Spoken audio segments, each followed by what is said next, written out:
बिस्मिल्लाहिर्रहमानिर्रहीम। लाखों करोड़ों दूर नबी अकरम सल्लल्लाहु अलैहि वसल्लम पर और उनके आल पर ख़वातीन रात चीफ जस्टिस साकिब निसार ने आज पहला अज़खुद नोटिस जारी कर दिया। यह नोटिस 10 साल की मुलाजमा बच्ची तैयबा के हक में एडिशनल सेशन जज राजा खुर्रम अली खान की अहलिया के खिलाफ जारी हुआ। बच्ची के बकौल खातून इसको रोजाना तशद्दुद का निशाना बनाती थी। बच्ची को मोहल्ले के लोगों ने रिकवर किया।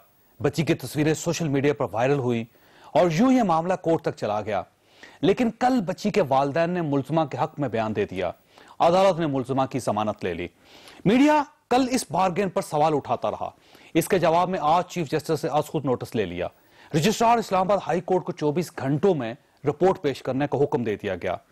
यह नोटिस खुश आइंद है।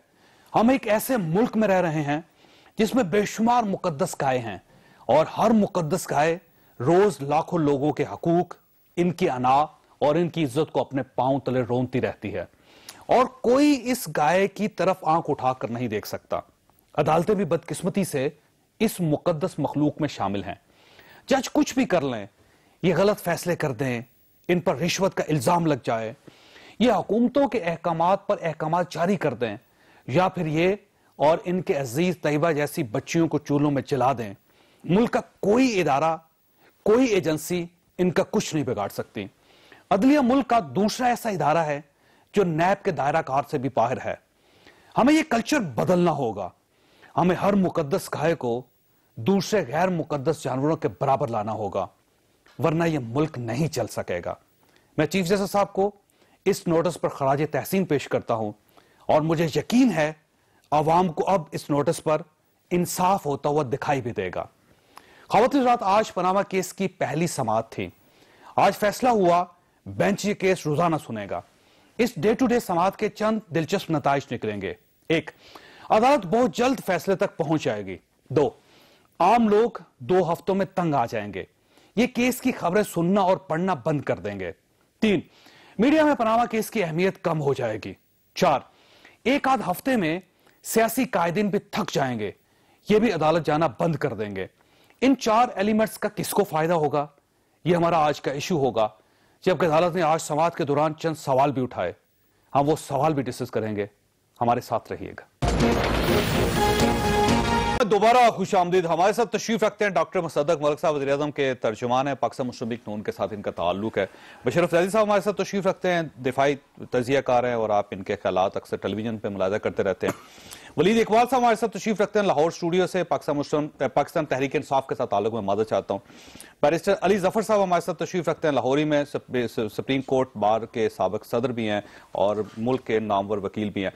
वलीद इकबाल साहब ये फरमाइए कि सर ये ओरिजिनल सबूत क्यों नहीं पेश कर देते आपको, ऐसे सबूत जिसमें मोहर लगी हो, ठप्पा लगा हो, अदालत कबूल कर ले, आप वकील हैं, आप जितने सबूत पेश करते हैं वो ये कहते हैं कि ये तस्दीक शुदा नहीं है। देखें जी, ये तस्दीक शुदा है या नहीं है और ये किस काबिल है और किस काबिल नहीं है, इसका तो फैसला अदालत ने करना है। तो अगर कोई और एतराज़ कर रहा है तो वो करता रहे। अगर ये इस काबिल है कि ये दाखिल हो सकें और काबिले जैसे कहते हैं एडमिसिबल हो सकें तो वो भी पॉसिबिलिटी मौजूद है। और अगर कोई इसमें कबाहत है तो ये जो आर्टिकल 183 जो है 184 सब आर्टिकल 3 जिसके तहत ये चल रही हैं इस वक्त समाअत कोर्ट में और उसके साथ साथ आइन का आर्टिकल 187 है जिसमें सुप्रीम कोर्ट के पास मुकम्मल इंसाफ करने का जो है पूरा इख्तियार है और हर डॉक्यूमेंट तलब करने का और हर शख्स की मौजूदगी को यकीनी बनाने का जो पावर है, उसके तहत इनकी तस्दीक करना कोई अपना गैर मामूली बात ही नहीं है। ये उसका हिस्सा है कोर्ट के इख्तियारात का। और ये प्रोसीडिंग्स बहुत बारी सुप्रीम कोर्ट ये होल्ड कर चुका है कि इस जुरिस्डिक्शन में प्रोसीडिंग्स इंक्विजिटोरियल होती हैं, यानी अदालत खुद अपनी तसल्ली के लिए भी तफ्तीशी एक जो है अहकामात दे सकता है और तलब कर सकता है। और यहाँ प्राइम मिनिस्टर भी तलब हो सकते हैं, जिस तरह हमारे तर्जुमान ने आज कहा, उनका बयान करने के लिए, उनको कोई बात पूछने के लिए। तो ये बिल्कुल ये कोई इतनी ज्यादा मेजर या मटीरियल बात नहीं है। कमीशन बनाना पड़ेगा आपको, जरूरी नहीं। देखिए जब तक कमीशन नहीं बनेगा तहकीकात कैसे होंगे सर? नहीं, ये तहकीकात तो के लिए तो कमीशन जरूरी है जी।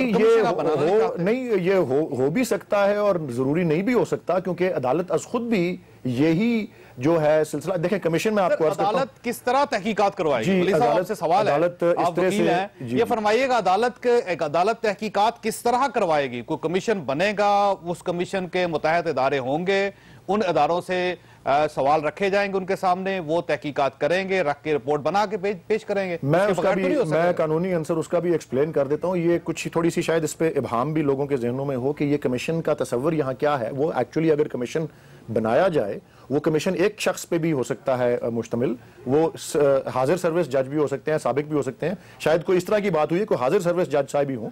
लेकिन बात यह है कि वो कमीशन भी ये वो वाला कमीशन नहीं है जो 1956 की एक्ट के नीचे है। ये सीपीसी के नीचे कमीशन होता है। ये कमीशन कोर्ट ही का नुमाइंदा होता है। 5 रुकनी बेंच ही फैसला मैं आपको बात जो अर्ज करना चाह रहा हूं वो ये है कि जो आईनी जो इख्तियार होता है कोर्ट का, जो कि इस आर्टिकल के नीचे हो रहा है, हाई कोर्ट के पास भी आर्टिकल 199 में और सुप्रीम कोर्ट के पास आर्टिकल 184 में जो इख्तियार होता है, इसमें इतनी ज्यादा जो है ट्रायल करना या वो कोई कभी जरूरी भी नहीं होता। अगर रिकॉर्ड खुद अपनी जबान बोलता हो और रिकॉर्ड से खुद कुछ चीजें वाजे हो जाएं और अदालत के नोटिस में खुद कुछ चीजें आ जाएं बराह रास्त, तो इतनी तफसीली एविडेंस की रिकॉर्डेशन और लोगों की तलबी जरूरी नहीं भी होती। ये जो अक्सर जाली डिग्रियों के केस रिट के जरिए होते हैं, इस तरह ही होते हैं, रिकॉर्ड से सामने आ जाता है, कोई लंबी चौड़ी तफ्तीश या रिकॉर्डेशन ऑफ एविडेंस जरूरी नहीं होती। और यहां अगर सिर्फ यह तयन करना है कि प्राइम मिनिस्टर ने गलत बयानी की या नहीं की, अगर प्राइम मिनिस्टर ने गलत बयानी की या नहीं की, सच बोला या सच नहीं बोला, यह कभी कभार बगैर किसी लंबी चौड़ी तफ्तीश के रिकॉर्ड से खुद ही सामने आ जाती है बात। यह मैं आपको बताना चाह रहा हूं और यह कई केसों में हुआ है बगैर ट्रायल के। ये फरमाइएगा सर कि पिछला साल, अली जफर साहब, पिछला साल गुजर गया सर, पिछला बेंच टूट गया, नया बेंच आ गया, नए एविडेंस आ गए, नए वकील आ गए, आज पहली हेयरिंग थी, आपने वो सुनी, आपने उसका जायजा लिया, अब डे टू डे हेयरिंग भी होगी। आप ये समझे फैसले की तरफ बढ़ रहा है या फैल रहा है काम, ये फैल रहा है सिलसिला? नहीं, बिल्कुल जी, महल समेटा जा रहा है, ये फैसले की तरफ ही जा रहा है।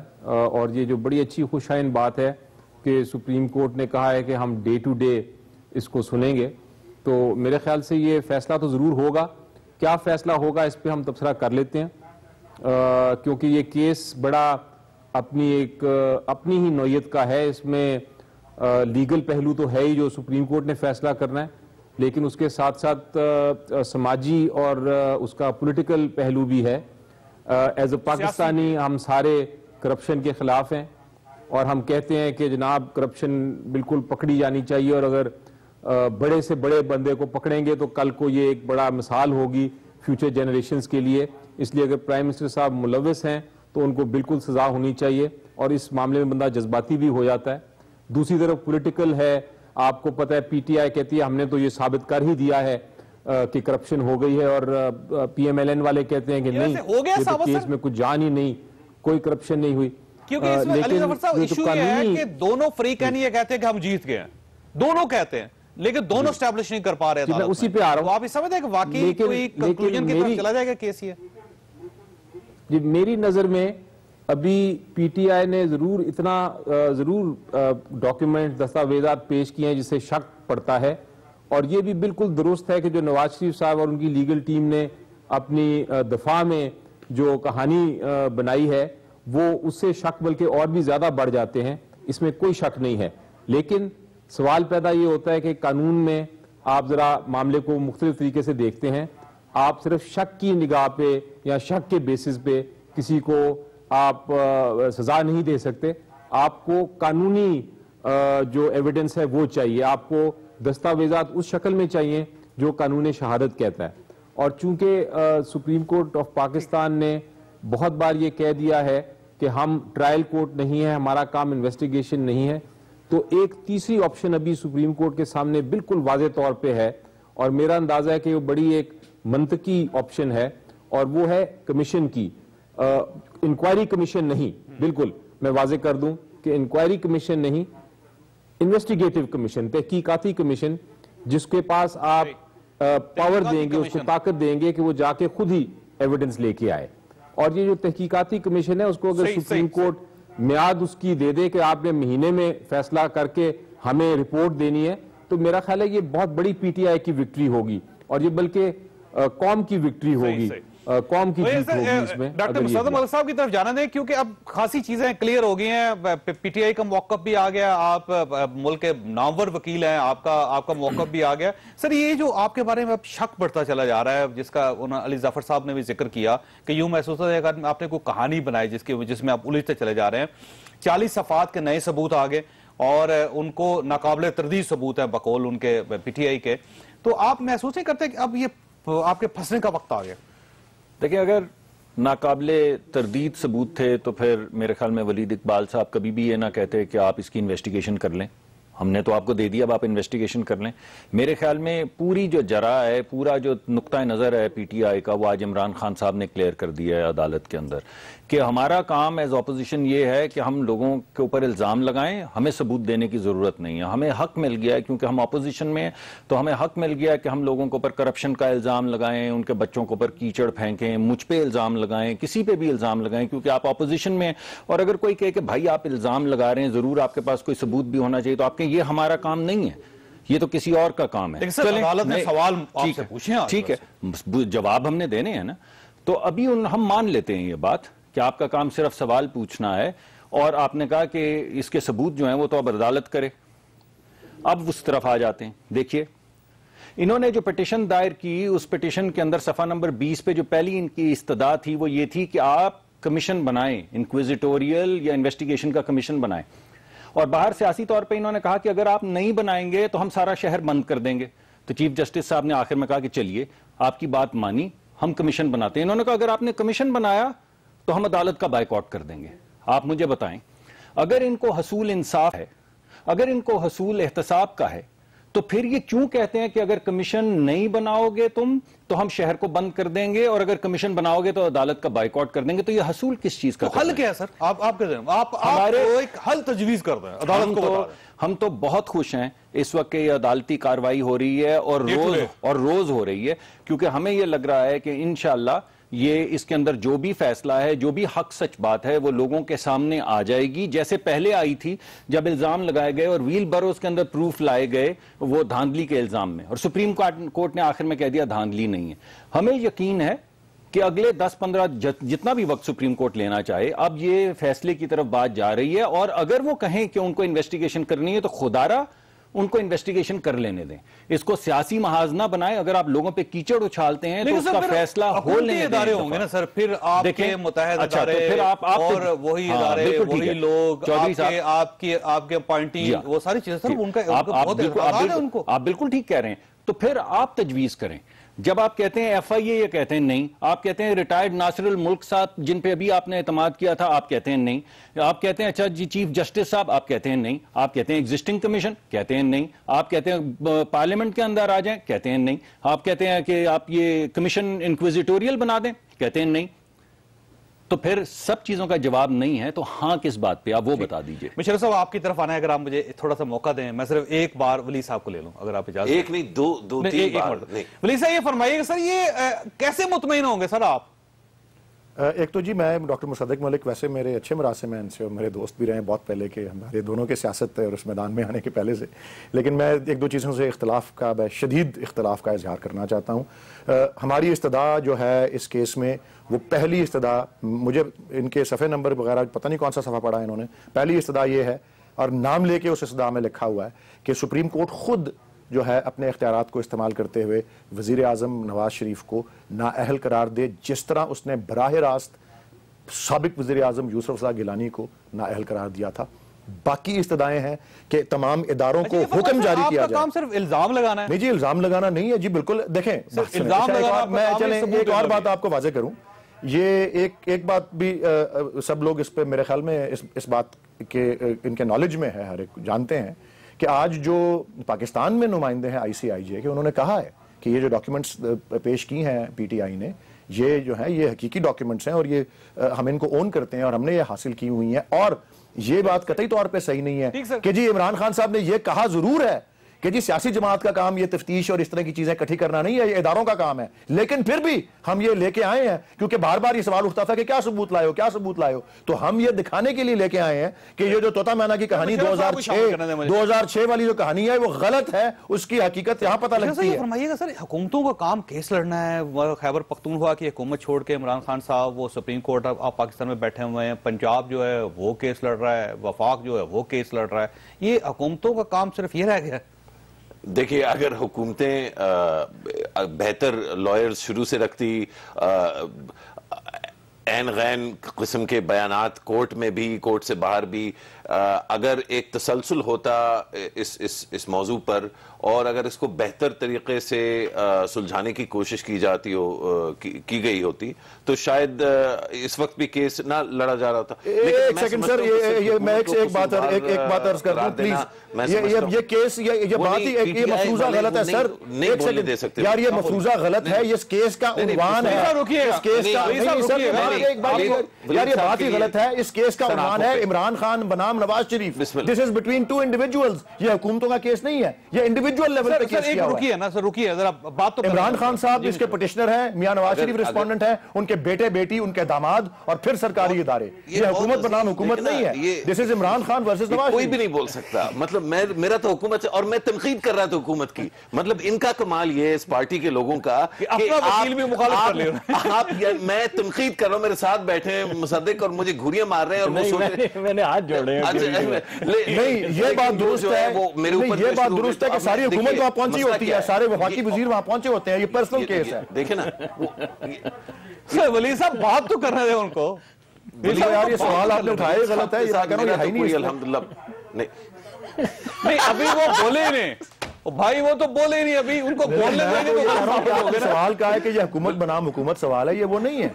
ये case is between Imran Khan and Nawaz Sharif and yes it is a matter of public interest. लेकिन वली साहब, मैं माजरत चाहता हूं, दो लोगों का केस है। इमरान खान साहब ने केस किया है मियां नवाज शरीफ साहब के खिलाफ। मियां नवाज शरीफ अपनी पूरी हुकूमत को कोर्ट भिजवा देते हैं। बिल्कुल, ये सही है बात और ये गलत है। I take exception to it. लेके वहां चले जाते हैं। आप लोगों का ये काम नहीं है। परवेज खट्टर अपना काम कर रहे हैं, साइबर हुकूमत वहां काम कर रही है, अपनी वीडियोस चलाते हैं। जी मुशर्रफ साहब। चौधरी साहब, बहुत मेहरबानी, अगर आपकी इजाजत हो आपकी शो पे। देखिए, मेरी तो सिर्फ ये गुजारिश है कि अल्हम्दुलिल्लाह नाअहलियत की और गलत नियतों की इस मुल्क में कोई कमी नहीं है और ये जरूर एक अहम केस है क्योंकि हुकूमत ने इसको मिसमैनेज किया है डे वन से। इसका इनको जवाब देना जरूरी है, लाजिम है। और अब ये बात कोर्ट में है और कोर्ट ने कहा है कि हम रोज बैठेंगे इस पे, तो इवेंचुअली कोर्ट कोई ना कोई फैसला तो करेगी ना, तो ये तो हल हो जाएगा। महसूस करते हैं कि ये असरअंदाज होने की दोनों पार्टीज करती है कोशिश। जाहिर बात है, दोनों केस लड़ी, उसमें कोई हर्ज नहीं है। प्रेस कॉन्फ्रेंस साहब, लेकिन ज्यादा देखे ना, पंजाब में कमिश्नर ऑर्डिनेंस जो है आयद हो गई और मतलब 19वीं सदी का जो है एक जो तकाजा था वो 2017 में हमारे ऊपर आयद कर दिया गया।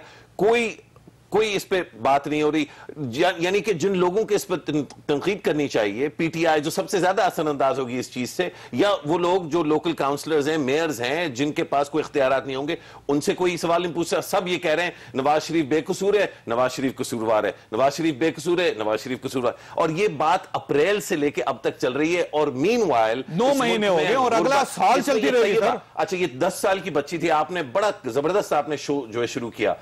काश आप पूरा शो इस पे करते कि इस बच्ची को तो कल किया, इंशाल्लाह कल किया। हाँ, आप रोज करें सब। ये एक बच्ची है, ये एक बच्ची है। रोज पनामा का केस चलेगा तो बाकी काम क्या करेंगे सर? मुझे चौधरी साहब, इसमें हमारा भी, मैं समझता हूं मीडिया का, लिखने वालों का, सोचने वालों का भी, हम भी कसूरवार हैं कि हम सिर्फ इसी मौजू पे इन लोगों से सवालात करते हैं। पंजाब में जो ये कमिश्नर ऑर्डिनेंस आई है और जो डीएमजी और पाकिस्तान एडमिनिस्ट्रेटिव सर्विस को पूरा का पूरा मुल्क जो है उनको दे दिया गया है कि भाई आप जो मर्जी है आप करें, बस इलेक्शन जितवा दीजिएगा। मतलब ये तो ब्रेक ले लिया मैंने। आपका नुक्ता मैं अवाम के सामने छोड़ के जा रहा हूं कि एक जो सिस्टम था वो पूरी दुनिया में खत्म हो गया।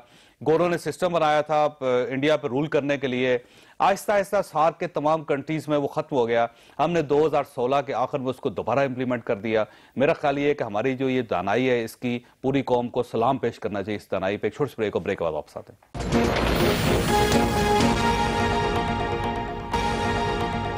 प्रोग्राम में दोबारा खुश आमदीद। अली ज़फ़र साहब, ये फरमाइएगा सर, ये जो सवालात उठाए आज जजिस ने, इन सवालात के अगर जवाब दे देती है हुकूमत तो आप समझते हैं कि केस खत्म हो जाएगा, क्लियर हो जाएगा, फंसेगी हुकूमत और मियां नवाज शरीफ साहब की कुर्बानी देनी पड़ जाएगी हुकूमत को? देखिए जी, 3 ऑप्शंस तो बिल्कुल अभी मौजूद हैं कोर्ट के सामने, और वो ऑप्शंस मैं दोहराए देता हूं। पहली ऑप्शन तो ये है कि सुप्रीम कोर्ट ये फैसला कर सकता है कि ये पिटिशन में कोई जान नहीं है, एविडेंस नहीं आया, शहादत नहीं आई, और वो डिसमिस कर दे सकता है पिटिशन को, जो कि मेरे अंदाजे में शायद बहुत कम चांस है, लेकिन कोर्ट के पास बहरहाल फैसले करने का इख्तियार है। दूसरी ऑप्शन ये है कि वो पिटिशन को मान भी सकता है और ये कह सकता है कि मेरे पास ऑलरेडी इतनी शहादत आ गई है, इतने दस्तावेजात आ गए हैं, और जो जवाब आए हैं नवाज शरीफ और उनकी फैमिली की तरफ से, उनसे जाहिर होता है कि करप्शन में मुलव्वस हैं नवाज शरीफ साहब, और कोर्ट उसके बाद एक्शन भी ले सकता है किसी ना किसी किस्म का उस करप्शन के मामले में। ये दूसरी ऑप्शन है। और तीसरी ऑप्शन ये है कि कोर्ट, जिस तरह मैं कह रहा हूँ, ये भी फैसला कर सकती है कि अगर चूंकि एविडेंस आया भी है लेकिन वो कानून के मुताबिक नहीं है, शक भी है लेकिन गुंजाइश शक की जिसके खिलाफ इल्जाम हो उसको देना पड़ता है, इसलिए मैं अपनी एक कमीशन बना के तो ये एविडेंस पहले लेके आती हूँ। तो ये भी सुप्रीम कोर्ट के पास तीसरी ऑप्शन है, और ये ऑप्शन शुरू से कायम है सुप्रीम कोर्ट के पास। बहरहाल फैसला सुप्रीम कोर्ट ने करना है, लेकिन मेरे ख्याल के मुताबिक मंतकी फैसला और रैशनल फैसला शायद, और मुनासिब फैसला ये तीसरी ऑप्शन का है। ठीक है, ये फरमाइएगा वली साहब, अगर ये तीसरा ऑप्शन कोर्ट ने कबूल कर लिया और मियां नवाज शरीफ साहब को शक का फायदा हो गया और वो बरी कर दिए गए, रिहा कर दिया गया सिस्टम से, और सिस्टम ने और अदालत ने उनका एहतसाब ना किया, तो आपके लिए काबिल कबूल होगा सर? देखें जी, इमरान खान साहब ने ये ऐलानिया तो कहा है कि ये हम इस अदालत के अंदर पूरा एतमाद रखते हैं और कानून के मुताबिक जो है इससे फैसले की तवक्को करते हैं।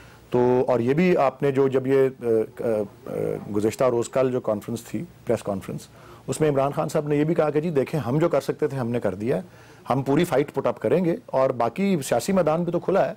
सियासी मैदान से मतलब है कि एक सियासी जमात का, ठीक है, एक बतौर सियासी जमात के चेयरमैन के, ऑपोजिशन के, एक पॉलिटिशियन के, उन्होंने अपनी इनफरादी सतह में पिटिशन की, इनफरादी सतह पे इनको पार्टी बनाया, प्राइम मिनिस्टर, उनकी फैमिली को और उनके दामाद को और बाकी सरकारी इदारों को, और इसमें जो कुछ मुमकिन था हमने कर दिया ना जी। नहीं तो उसके बाद मैं ये अर्ज कर रहा हूं, लेकिन पॉलिटिकल पार्टी का रिजेक्ट हो जाए आपकी पिटीशन, काबिल कबूल है अगर जी जी जो जी ये एलानिया कहा जा चुका है, जो भी फैसला है कबूल होगा। बहरहाल एक पॉलिटिकल पार्टी का असल ऑडियंस अवाम और जमहूर होते हैं, और वो ऑप्शन जो है नहीं होगा इस पे आप जो आपका फैसला ये हातमी है, क्योंकि इससे पहले आपने कमीशन का ऑप्शन भी दिया। उन्होंने वो कह रहे हैं बहरहाल पॉलिटिकल पार्टी का तो आप सुन लेना उनकी पूरी बात, आप बात ही नहीं करने देते वलीद साहब। चले जी, अब वो मेरी मुआवनत के लिए आए, पहले मैं उनकी बात इंटरप्ट कर रहा था। लेकिन ये जरूर है, पॉलिटिकल पार्टी का असल ऑडियंस अवाम और जमहूर होता है, और वो ऑप्शन जो है पॉलिटिकल और लीगल दोनों हमने पैरेलल में भी परसू हो रहे थे, केस पहले भी चल रहा था और हमारा एहतजाज भी फैसला कर लेना सर। जी सर, अदालत का वक्त क्यों जाया कर रहे हैं सर? गलियों में चले जाएं, वहां पे फैसला हो जाएगा। नहीं जलसे करें और जो जी वो आपने देखे तो है, आपने अड्डा प्लॉट पे जलसा देखा, वो कोई छोटा मोटा जलसा तो नहीं था, वो अवाम की भी एक स्टेटमेंट थी कि हम एक कॉज के पीछे खड़े हैं। जी आप ये कहें कि अदालत ने फैसला दे दिया, अब सुप्रीम कोर्ट की जरूरत नहीं है?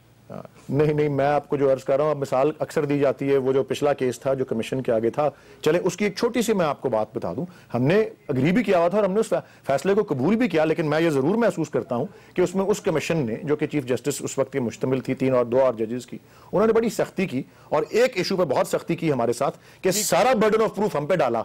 इस केस में बर्डन ऑफ प्रूफ की कोई और कैफियत है, ये सब ने इस पे बात की है कि बर्डन ऑफ प्रूफ जब मलकियत तस्लीम हो गई है, मलकियत तस्लीम हो गई है, तो अब साबित उन्होंने करना होता है। मेरा ख्याल है एक तो सर रुकिएगा सर, एक तो केस चल रहा है अदालत में, दूसरा अवाम भी फैसला दे रही है, अवाम के पास भी जा रहे हैं। पाकिस्तान पीपल्स पार्टी का भी ये कहना है कि हर शख्स जो है वो समझ रहा है कि चोर ही चोर, और पाकिस्तान तहरीक इंसाफ का भी ये कहना है कि अदालत ने फैसला कर दिया। तो ये कोर्ट का वक्त आया क्यों हो रहा है सर? नहीं, कोर्ट का वक्त तो जो कानूनी कार्रवाई है वो तो पूरी होनी है, क्योंकि सजा या बरी होना जो है वो तो फैसला कोर्ट ने करना है। अवाम का फैसला 2013 में आया था और अगला फैसला जो है 2018 में ड्यू है। बीच में कोई सर्वे वो कराते रहते हैं, कोई कभी कोई कराता है, कभी कोई कराता है, और कभी ये बाय इलेक्शन होते रहते हैं, तो उनमें भी जो है अवाम का फैसला मतलब तरतीब से आता रहा है। ये जरूर है कि मैं समझता हूं एक बहुत ही अच्छी हमारी जमहूरियत में एक नई एक जान आई है पीटीआई की वजह से। देखिए 2008 के बाद जब पीएमएलएन और पीपीपी ने ये फैसला किया कि उन्होंने जमहूरियत को गैर मुस्तहकम नहीं करना, तो मैं समझता हूं एक काम जरूर, एक स्टेबिलिटी, एक इस्तेहकाम जरूर था, लेकिन उसके साथ साथ इनके खिलाफ कोई आवाज जो है वो नहीं थी। तो अब पीटीआई का मौजूद होना और इस तरह चैलेंज करना कि भाई ये पैनामा में नाम आया है, गलत है, ऐसे आया, ये नाम आया है, अब आप ये मतलब दिखाएं कि ये नाम गलत आया है और अपने आप को इस दौरान ये देखिएगा जावेद हाशमी साहब के जो इंकशाफात है वो भी बड़े जबरदस्त है, इसमें कोई शक नहीं कि पीटीआई ने बड़ा काम किया और टाइमिंग भी देखे उनकी, टाइमिंग भी देखे, मुल्क को भी फायदा हुआ। लेकिन जो उनका ये कहना है कि ये जो धरना था 2014 का, ये जुडिशियल मार्शल लॉ की तरफ लाया जा रहा था कौम को। नहीं, तो ये बात तो हम धरने के दौरान भी आपके शो पे ये डिस्कशंस हो चुकी हैं। तो मैं समझता हूँ हाशमी साहब मतलब बड़ी अच्छी बात है, बुजुर्ग हैं हम सब के, और वो बात करते हैं तो अच्छा लगता है। वो बड़ी उन्होंने जमहूरियत के लिए बड़ी कुर्बानियां दी हैं, कुर्बानियां दी हैं। मिनिस्टर अच्छी बात है वो कर रहे हैं, लेकिन मैं नहीं समझता इसमें कोई नई बात है। ये तो बड़े अरसे से हम समझते हैं कि इसमें मतलब डॉक्टर साहब ये फरमाइएगा सर, ये जो सवाल है जजेस के, ये तो उन्होंने कहा कि प्रोफाइल दे दे मियां नवाज शरीफ साहब का कि वजीर खजाना कब बने और उसके वजीर-ए-आज़म कब बने, दूसरी बार वजीर-ए-आज़म कब बने, फिर 1980 से लेकर 1997 तक वो कारोबार भी करते रहे, सरकारी ओहदा भी था उनके पास, वो दे दें। कौन सी मिल कब बिकी, उसकी मनी ट्रेल क्या है, कहां से पैसे कहां गए, मियां शरीफ साहब ने अपने पोते को पैसे क्यों, एक पोते को पैसे क्यों दे। ये सर ये सारे सवाल जो हैं आप समझते नहीं, इन सवालों से तो खासा आपके लिए आपके गिर्द घेरा तंग हो जाएगा सर। मैं आपके 2-3 चीजें आपके सामने पेश करूंगा। देखें 3 चीजों का जिक्र हुआ है, नीयत का जिक्र हुआ है, तो नीयत का फैसला तो खुदा करेंगे, अदालत का फैसला है। मैं आपको बरमला कह रहा हूं, उन्होंने तो नहीं कहा, उन्होंने कहा हम अवाम की अदालत में जाएंगे, मगर अगर मैं आपको कह रहा हूं कि जो भी फैसला होगा हमारे हक में होगा या हमारे खिलाफ होगा, हमें कबूल होगा। हमें भरपूर एतमाद है अदालत पे, और इस वजह से आपके पास कोई ऑप्शन भी नहीं सर। नहीं, मगर ऑप्शन तो उनके पास भी नहीं होनी चाहिए ना, फिर ये तो नहीं हो सकता, ये तो नहीं हो सकता। नहीं, मगर आप, मैं तो आपको ये कह रहा हूँ हटाने की बात करेंगे, हम उसके बाद धरना नहीं करेंगे, हम नहीं, हम उसको कबूल करेंगे, जो भी फैसला होगा कबूल करेंगे। तीसरा फैसला जो है वो अवाम का होता है, और वो 2013 में हुआ है और 2018 में नहीं सिर्फ होगा, उसके दरमियान में कश्मीर में हुआ है, उसके दरमियान में बल्दियात के अंदर हुआ है, उसके दरमियान के अंदर कैंटोनमेंट बोर्ड के अंदर हुआ है, और अब मैं उसकी तफसील में नहीं जाऊंगा। वो तमाम फैसले आपके सामने हैं जो अवाम के आ रहे हैं। तो सर जो अवाम उनके जलसों में चली जाती है वो अवाम को, जी बिल्कुल गिन लेना, और बाकी उसके बाद 1.5 करोड़ जो लोगों ने वोट दिया वो भी गिन लें, 30,000 का जलसा भी गिन लें, और उसके अलावा 1.5-2 करोड़ के वोट भी गिन लें, फिर आपको पता चल जाएगा क्या चीज ज्यादा भारी है।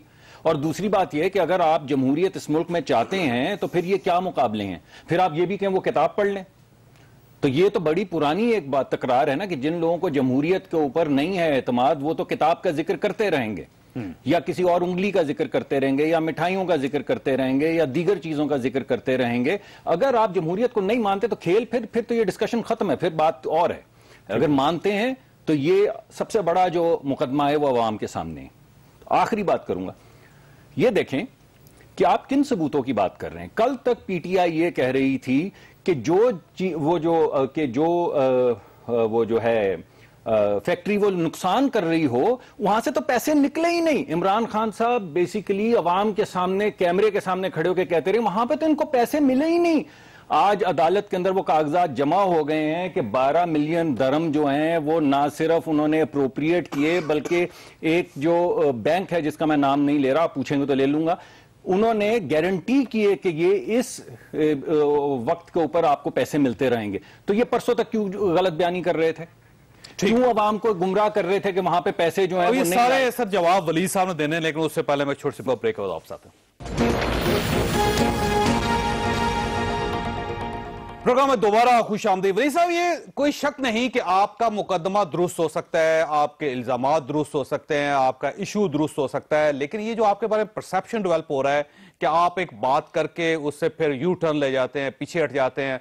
अभी इन्होंने कुछ कागजात का जिक्र किया था कि आपने पहले एक प्रेजेंटेशन दी थी मीडिया के सामने जिसपे आपने ये कहा था कि जो दुबई की मिल बिकी थी उसका कोई पैसा गया ही नहीं था। इनका ये कहना है कि आज हमने डॉक्यूमेंट्स पेश कर दिए तो आज आपके पास कोई ऑप्शन नहीं उसको कबूल करने के अलावा। तो सर आप एक बार ही फैसला क्यों नहीं कर लेते कि चीजें इस तरह चलेंगी और यू टर्न नहीं होगा? इसमें कोई यू टर्न का आंसर नहीं है।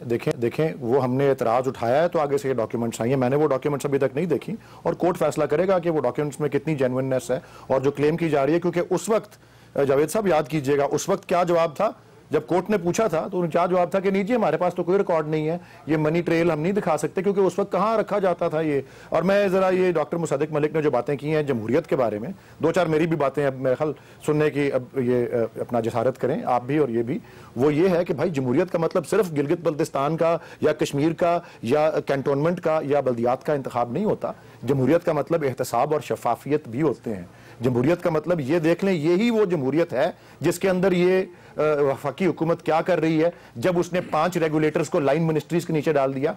जब सूबाई हुकूमत पंजाब जो सबसे बड़ा सूबा है, आप ही ने मिसाल दी कि ये ऑर्डिनेंस पास करके असेंबली में 300 सीटें हैं या कितनी सारी हैं, उसमें ऑर्डिनेंस पास करके ये जो है ये इसको 1860 का निजाम जो है वापस लेके आए जो कि आइन के आर्टिकल 140A में क्या लिखा हुआ है। वॉकआउट करें, इस पे धरना दें। मैं आपको तो कह रहा हूं ये जलसा करें सर आप। तो इसमें कर रहे हैं। पंजाब असेंबली की कार्रवाई देखें, अपोजिशन लीडर ने उस पर क्या किया है। आर्टिकल 140A कहता है कि मुंतखब नुमाइंदों पर मुंतकिल करो इक्तिसादी और सियासी और इंतजामी इख्तियारात, ये मुंतकिल हो रहे हैं। अगर इलेक्शन जीतना ही जमहूरियत होता है तो एडोल्फ हिटलर भी इलेक्शन जीत के आया था, जोसेफ स्टालिन ने भी 12 इलेक्शन जीते थे और वो कौन से अफ्रीकी मुल्क है सब में इलेक्शन होते हैं। हुस्नी मुबारक भी इलेक्शन से आया था, फर्डिनेंड मार्कोस भी इलेक्शन से आया था। ये चीज नहीं होती, बड़ी लंबी हिस्ट्री है। मैं यही तो अर्ज कर रहा हूं कि ये बादशाह जमहूरियत का बड़ा एक कॉम्प्लिकेटेड डिबेट है। ये नहीं, ये ताकतवर और कमजोर को कानून के सामने बराबर करके ये तलाशी का शुरू होना दलील है। डायरेक्टली कहें जी डॉक्टर साहब जी, मैं ये कह रहा हूं देखें आप जरूर ये बातें करें अगर आपने अपना एहतसाब कमीशन बना लिया हो, अगर आपने अपना जनरल वहां पे फायर ना किया हो इस वजह से कि उसका हाथ जो है वो आपके जो बड़े बड़े तरीन लीडर थे उनके गिरबान तक पहुंच रहा था तो मैं आपकी बात आज सुन लेता। अगर आपने चोरी के इल्जाम के अंदर जो आपका एक वजीर आपने खुद पकड़ा है उसको दोबारा आप वजीर ना बनाते तो मैं आपकी बात सुन लेता। अगर आपका एक वजीर जो आपके खिलाफ प्रेस कॉन्फ्रेंसेस करता फिर रहा है दिन रात और बता रहा है आपको नाम ले लेके कि किस किसने कितनी कितनी चोरी की है, अगर आपने उसका कुछ किया होता उसको एक्शन लिया होता तो मैं आपकी बात सुन लेता। अगर आपने ये जो 4.5 अरब रुपए का ठेका अपने आप को दिया खुद ही मुंसिफ बन के, अगर आपने ये ना किया होता तो मैं आपकी बात आज सुन लेता। ये आप कहां से लेकर आ रहे हैं ये बातें? यानी आप अपने गिरेबान पे हल्की सी नजर तो डालें ऐसी बातें करने से पहले। सारी चीजें लेकिन इसके बावजूद लेकिन पनामा के ऊपर उसमें अपनी बारी आती है, अपना गिरेबान भी फंसेंगे देखें ना। तो सरे तस्लीम खम है। लेकिन असल बात यह है कि आज इन्होंने जो कागजात पेश किए हैं उसमें इन्होंने क्या पेश किया है? कागजात जो इन्होंने पेश किया वो हमने कागजात पेश किया जो ये कहते हैं कि सब झूठ बोल रहे हैं, सारा शरीफ खानदान झूठ और बोल हम रहा ये है। कह रहे हैं 2006 के अंदर ये अपार्टमेंट लिए गए तो इन्होंने कौन सी नई बात की है? अगर आज बात सुनिए, 2005 के दिसंबर का इन्होंने एक कागज दिया जो रेफरेंस है, वो कागज ये एस्टेब्लिश करता है कि 2006 की जनवरी के अंदर जो है ये कंपनी जो है वो एक्वायर की जा रही है। तो 2005 के अंदर उस दिसंबर 2005 एक महीने का फर्क है, वो कागज देके 2006 के जनवरी में कंपनी एक्वायर की तो इन्होंने कौन सी नई बात दी है? कहां एस्टेब्लिश किया है? जवाब दीजिए, बात की है? जवाब दीजिए सर। जनाब आली, ये जो क्लेम है कि ये तमाम अपना उनको हुसैन नवाज शरीफ साहब को गए हैं, हम दिखा रहे हैं कि वो बात ही सारी गलत है। असल बेनिफिशियल ओनर और इस सारे मामले में जब से पनामा का मामला आया है, ये दुनिया भर में जो एक इशू उठा है, एक मामला है, कॉन्सेप्ट है UBO, अल्टीमेट बेनिफिशियल ओनर। अभी बजाहिर और वाज़े तौर पे रिकॉर्ड पे बेनिफिशियल ओनर को तस्लीम किया जा रहा है इन कागजात के नीचे कि इमरान नवाज है, हुसैन नवाज नहीं है। मैं कह रहा हूं ये सारे कोर्ट के सामने झूठ बोल रहे हैं, हम ये दिखाना चाह रहे हैं। और अल्टीमेट बेनिफिशियल ओनर कौन कह रहे हैं? मरियम नवाज प्राइम मिनिस्टर नहीं है, इनको बोले रिपीट करें। अल्टीमेट बेनिफिशियल ओनर इसका जवाब दें। मरियम नवाज के खिलाफ है सर, कह दें एक मरतबा, कह दें आज एक मरतबा के प्राइम मिनिस्टर नहीं है मरियम नवाज है, फिर हम मरियम नवाज को डिफेंड करेंगे। प्राइम मिनिस्टर ही आप कहेंगे प्राइम मिनिस्टर नहीं है, आपने अभी का बेनिफिशियल जो है वो मरियम नवाज है और बहुत मरियम नवाज नवाज आदमी नहीं कब है असासे अपने नाम पे रखता है, टैक्स फाइलर है, आप ये कहें फिर हम मरियम का डिफेंस शुरू बेनिफिशियल करेंगे। Owner is going to be मियां नवाज शरीफ हिमसेल्फ। ये पैसे कहां से आए, फैमिली ये वेल्थ देखें, कहां से अभी आए, आपके सामने किसी ने यू टर्न ले लिया, यानी आपको बाहर ही नहीं जाना पड़ा। आपकी इस गुफ्तगू के अंदर उन्होंने कहा अल्टीमेट बेनिफिशियल ओनर मरीम है, फिर कहा नहीं प्राइम मिनिस्टर। मिशरफ साहब ये फरमाइएगा कि बेनिफिशियल ये ओनर हालात अभी कहां जा मरियम रहे हैं? नजर आई है आपको कोई और मामला अल्टीमेटली सेटल वही होते नजर आएंगे कि पैसे कहां से आए, किसने जनरेट किए मिलिट्री थे। कोर्ट्स जो हैं वो आज कल जुमे को दोबारा उनके एक्सटेंशन हो जाएगी क्योंकि होगी नहीं होगी, इस पे डिबेट होगी तो पता चलेगा ना। मैं तो अवाम, जाहिल अवाम हूं, मुझे नहीं पता कि होगी नहीं होगी। आप पूछिए वलीद साहब से पूछिए, डॉक्टर साहब से पूछिए और लोग एक्सपर्ट से पूछिए। ये जो डिप्टी कमिश्नर वाला इशू है, इससे इसको कोर्ट में कोई लेके जा रहा है, मतलब अगर इमरान खान फर्ज कीजिए इसको कोर्ट में ले जाते हैं, हाई कोर्ट में लाहौर में, तो कितनी इसकी कवरेज होती। आज जितने भी लोग टीवी शो तैयार कर रहे थे, जब इमरान खान का प्रेस कॉन्फ्रेंस आई, आज और कल दोनों ये हुआ कि जब खान साहब ने प्रेस कॉन्फ्रेंस पैनामा पे की तो सब ने जितने उनके प्लान्स थे वो तब्दील करके उन्होंने पैनामा पे कर दिया। वो बड़ा इशू तो एक है, बड़े इशू को उठाएंगे ना। 2.5 करोड़ बच्चे हैं इस मुल्क में, जिनमें से आधे से ज्यादा बच्चियां हैं जो स्कूल नहीं जा रही। इसका मैं जरूर जवाब कितनी जो है तैयबा का जवाब दूंगा जो है जरूर वो इसका। उन हालात में जिस हालत में तैयबा है। मैं ये अर्ज करना चाहता हूं, रियल देखिए इश्यूज उठाएं। इसमें देखें, मैं जो बात अर्ज करना चाह रहा हूं ये ठीक फरमा रहे हैं। ये हमें जो इस बात पे गौर करना चाहिए, दुनिया भर का डेटा देखें। दुनिया भर के खुशहाल तरीन मुल्क वो हैं जो सबसे कम जहां और नील करप्शन पाई जाती है। बदहाल तरीन मुल्क वो हैं जहां पे सबसे ज्यादा करप्शन पाई जाती है। नाइजीरिया का एग्जांपल देखें, नॉर्वे का देखें, दोनों इसलिए 2.5 करोड़ बच्चे इसलिए स्कूलों से बाहर हैं, ये क्योंकि करप्ट निजाम है यहाँ पे, और एक मरीज पर, एक बिस्तर पे 10-10 मरीज है, इसलिए है क्योंकि करप्शन और बदहाली में डायरेक्ट नेक्सस है। एक इस पे देखने की जरूरत है। नहीं, और ये एस्टैब्लिश डिप्टी कमिश्नर जो है वो पूरा डिस्ट्रिक्ट वक्त खत्म हो गया वली साहब, लेकिन एक नुक्ता आपके पास छोड़ के जा रहा हूं कि हालात वाकई खराब है, लेकिन खैबर पख्तूनख्वा में एक भी इंस्टीट्यूट ऑफ कार्डियोलॉजी नहीं है। सबसे पहले वहां वो बनाना आपका फर्ज है, वहां से मामलात को दुरुस्त करें। अल्लाह ताला आप और आपके अहले खाना को हर किसी की मुसीबत से महफूज रखे। अल्लाह हाफिज।